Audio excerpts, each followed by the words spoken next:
What's up, everybody? Welcome to another episode of the Bodacious Rant, and it's a bittersweet one here with Bern and Ryan. And tonight we must say goodbye to a solid Marvel show, She-Hulk. The finale finally happened, and man, it does not feel like it's already been it's been those many weeks. Has it been? Wait, did it drop one episode when it first dropped, or drop a couple? Oh yeah, it's been a full 9 weeks. Yeah, like they dropped only one for the premiere, so yeah, it's been 9 full weeks for this series to end. So a little bit over a couple months. Man, it's been a lot. It's been a great, solid couple months for that show. But it came to a very interesting close. I thought it was a very solid one, but I was like, oh man, that's not the direction I'd personally want to take it, but that's just me. Anyways, this is going to be a spoiler review, so guys, as always, hop on back once you've seen it so you can dive in with us. And of course, don't forget when you come back to give us a like, ring the bell, and of course subscribe, because we appreciate all the support, guys, so from our ranting community. But like I said, let's get started, shall we? So it's kind of funny that I was saying, like, I'm not, because I did like the finale, don't get me wrong, but it just wasn't what I was expecting, and again, but I think that's been the best thing about this show. There's plenty of moments that I was like, oh, I didn't really see that coming necessarily. So it was just very unconventional. Like, I feel like if Deadpool were to have a show, it would basically be modeled after this. Like, do you get what I mean, Bern?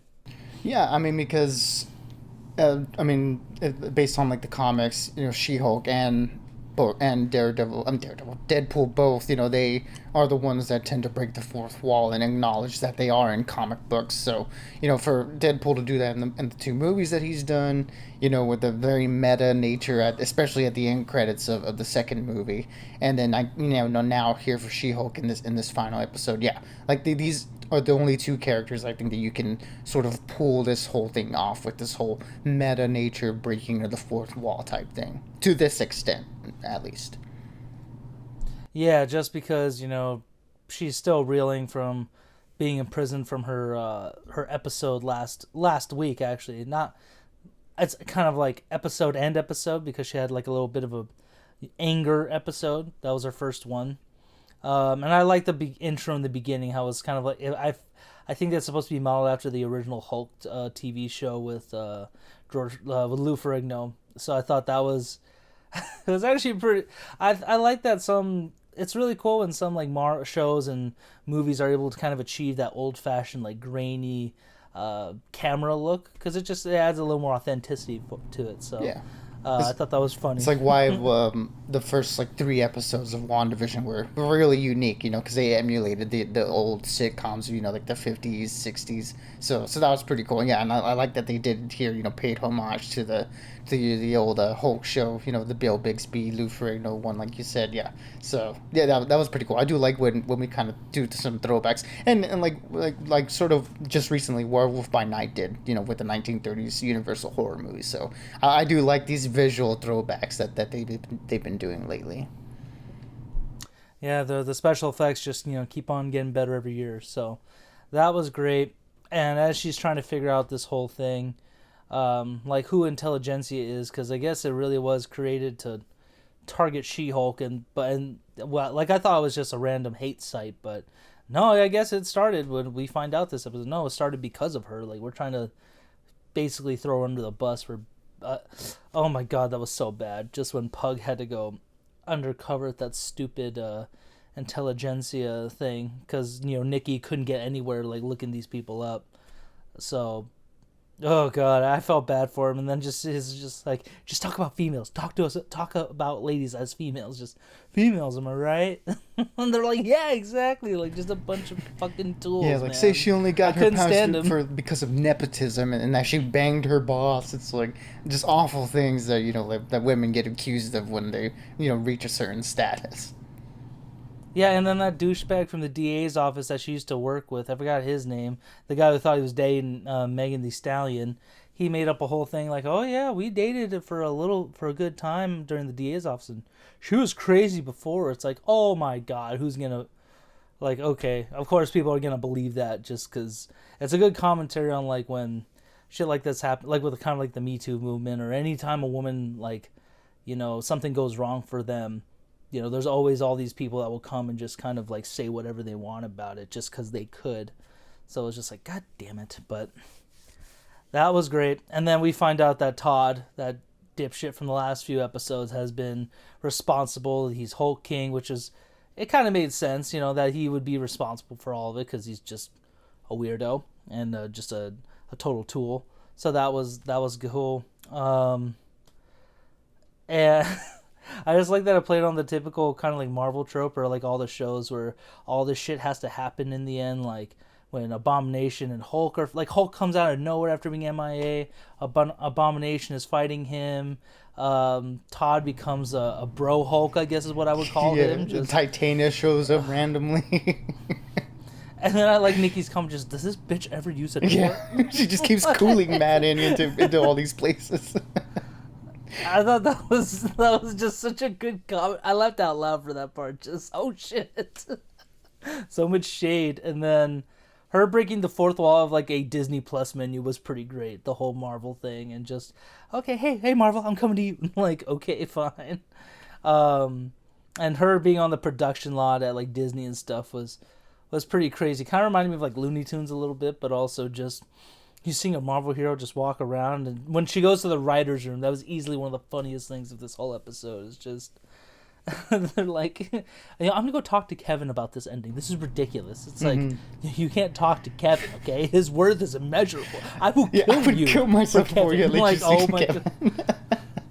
It's like, okay, this is a little creepy. It's basically again commenting on that insane fandom that's like, Kevin Feige is God. It's like, he has done great things for the MCU, but come on, he's still just a nerd like the rest of us. Let's not let him praise him like that. Yeah, like the whole calling out of like, you know, the writers, like, you know, them like, what did she say? Like, oh, like the whole Hulk blood thing. Like, where'd you steal that original story from? Like the superhero syndrome. It's like this, like things we've been saying. Like, yeah, this is very much like that thing. So it was very smart that they called that out. You know, that was like, yeah, like they've been derivative and they're calling out like some of the narrative shortcomings of the show intentionally, which was, I thought, a really smart move. Yeah, a lot of the shows like the Falcon and the Winter Soldier kind of did that. The original the Incredible Hulk with Eric Bana did that. I'm like, the Incredible Hulk himself. My God, there's a lot of movies that follow that trend. It's like, Jesus Christ, it's horrible at this point. And I really liked just the shots of her going through like Marvel Studios or like the building. I was like, I wonder if that's actually what it's really like. Because if it is, that's a crazy place to work. It's actually the Disney building in Burbank. I pass by it all the time. So yeah, when she was walking around the lot and everything, I'm like, oh my God, I've seen that lot like every day. Like it was pretty cool. Like the whole meta nature of it was, I was just like, oh my God, they're actually doing this. I thought it was just cool that when you go into the waiting room for Kevin's office, that's the Iron Man suits. I was like, of course that would be it. That's pretty awesome. I was just kind of like, oh my God, this is so cool. And the whole thing with Kevin was, again, this is not what I expected from this. I kind of wanted a little bit, to be honest, I wanted more of a grounded like finale for her, like something a little more real, like kind of like the first episode and stuff. Not so much meta. But if this was going to break the fourth wall, this did it in the best way, where Kevin Feige was a droid, essentially. A weird computer thing, which was like, I was like, oh my God, that's actually pretty great. Yeah, he's just like a storytelling robot. They even like put the little mold of his baseball cap that he wears all the time. I was like, oh my God, this is great. And just like her calling him out like on all these different things, like saying, you know, Marvel's formulaic. It's just it's making fun of itself, like, you know, Marvel like as a machine, you know, like it just churning out these movies that people sometimes are like, hey, this is kind of very samey, you know, like it's making fun of all that. Yeah.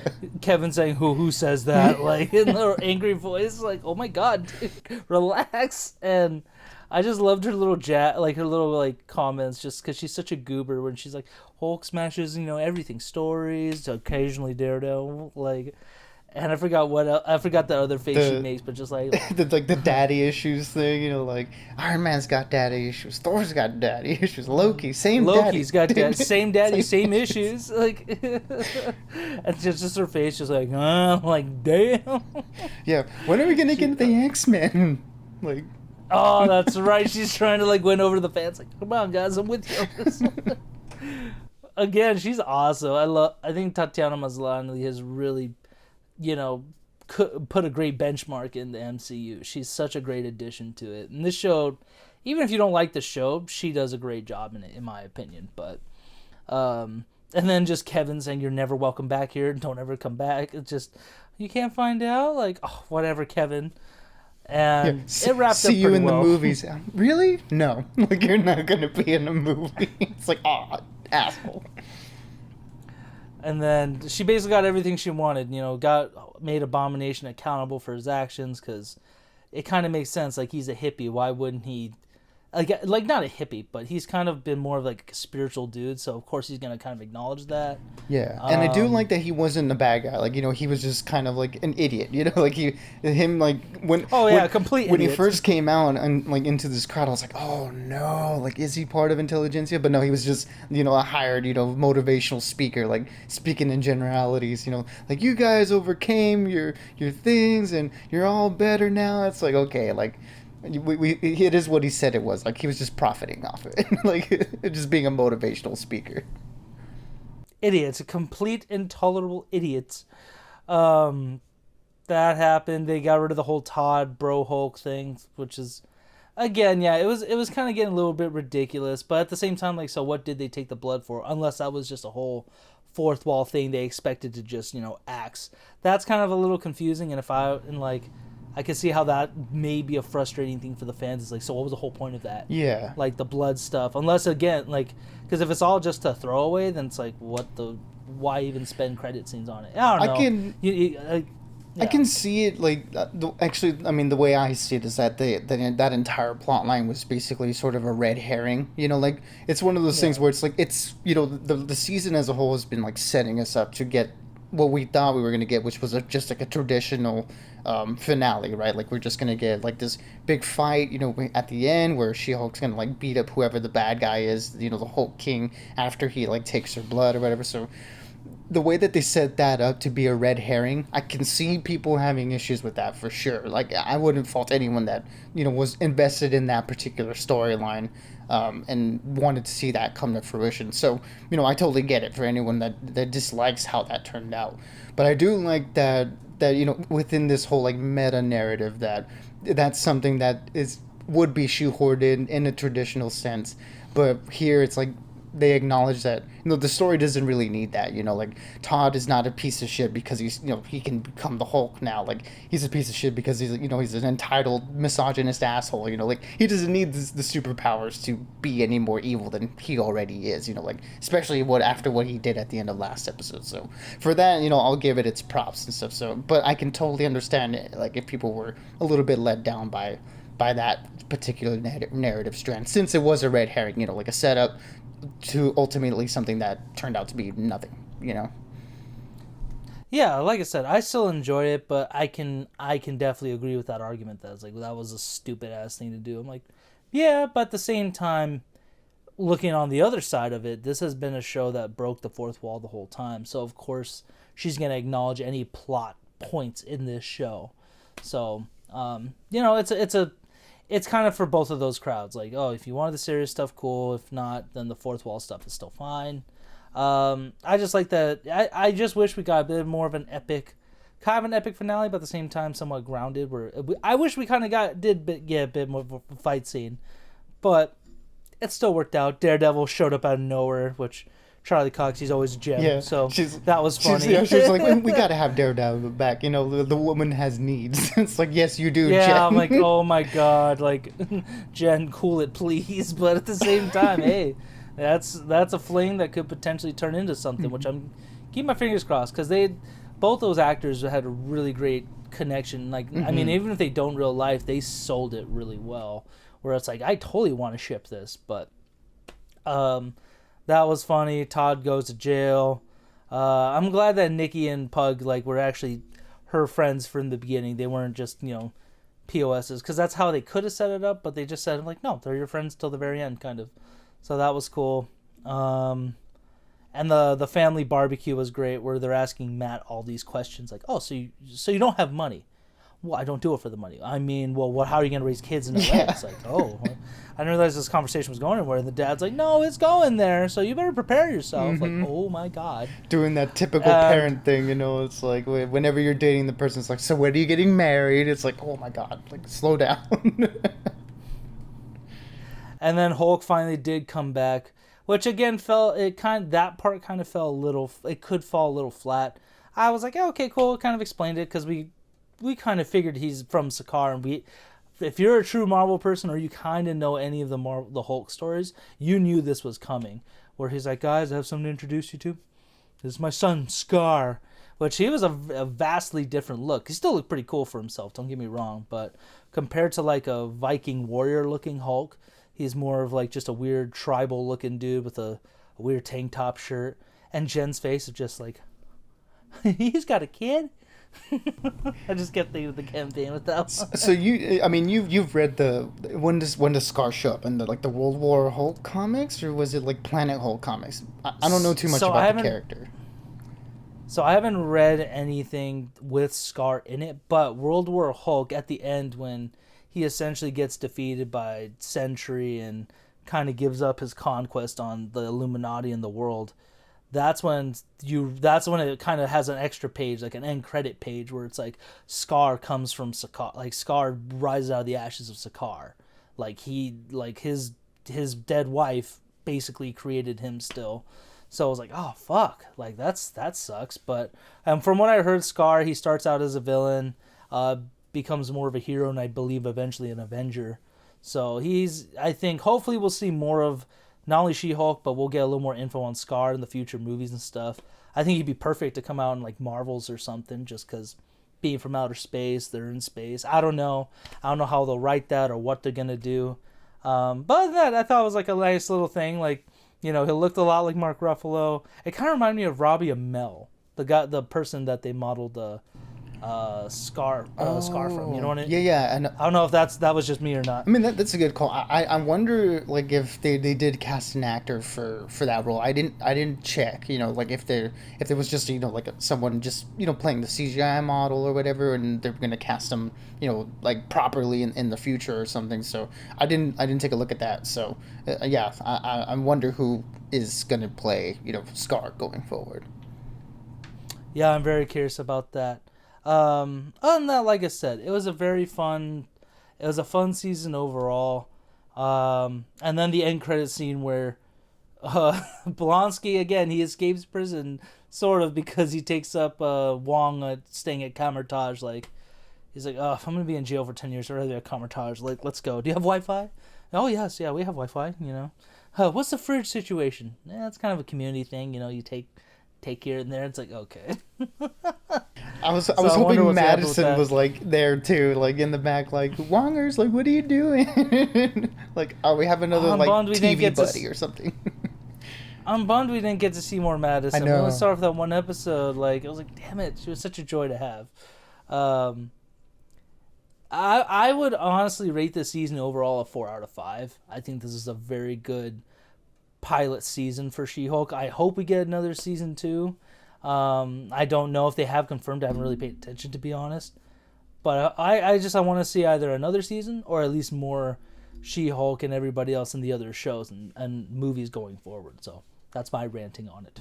Yeah, I mean, I think like all the shows as a whole, they've at least whether they've been like good or not so great, they've left me wanting more of the character that they're either introducing or that's like central in the story, and that's definitely the case here with Jen Walters and She-Hulk. I very much liked her character. Tatiana Maslany's, I think, one of the best additions to the MCU, so I'm excited to see her interact with all the characters going forward.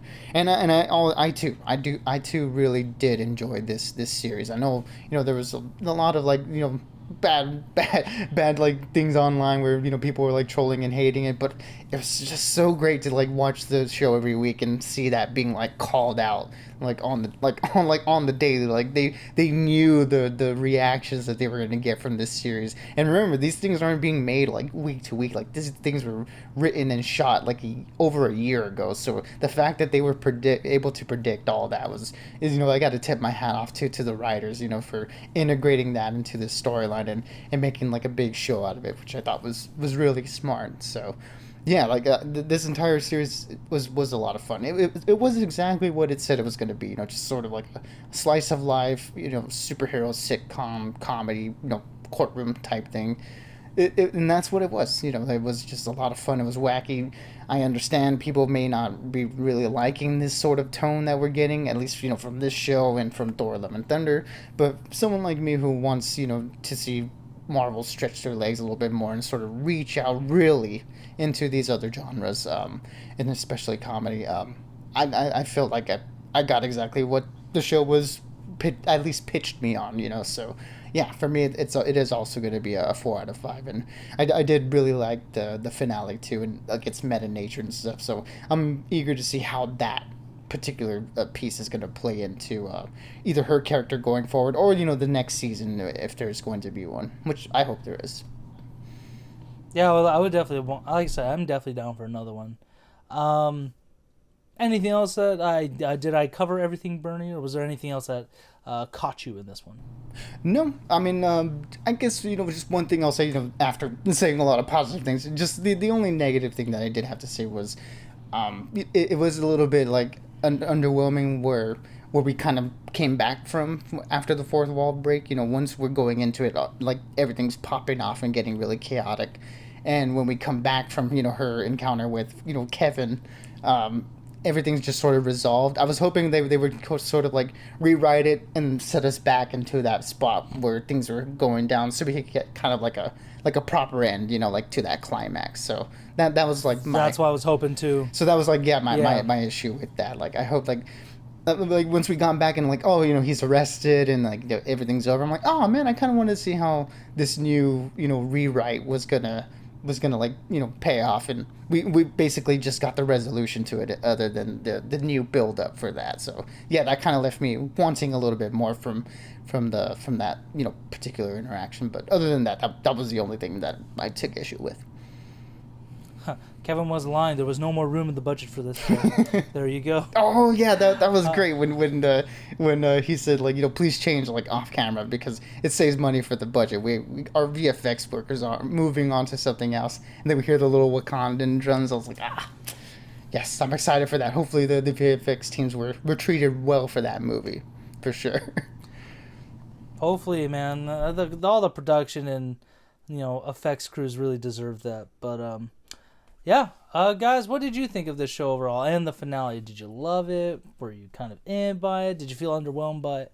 Kind of like me and Bern at some points. We'd love to know. But that does it for the She-Hulk series. Now, again, Rings of Power is going to finish up. House of Dragons Season 1 is almost over. Halloween Ends finally comes out this weekend, so we will have to see how it ends. You know, like, is it going to be good or is it going to be a dud like last one? I don't know. Yeah, does it really end this time for real? Like, I don't know. We'll never know, Bern. But until next time, guys, as always, stay bodacious and keep on Rant for the both of us. Absolutely, everybody. Be good, be safe, and as always, we'll catch y'all on the next one.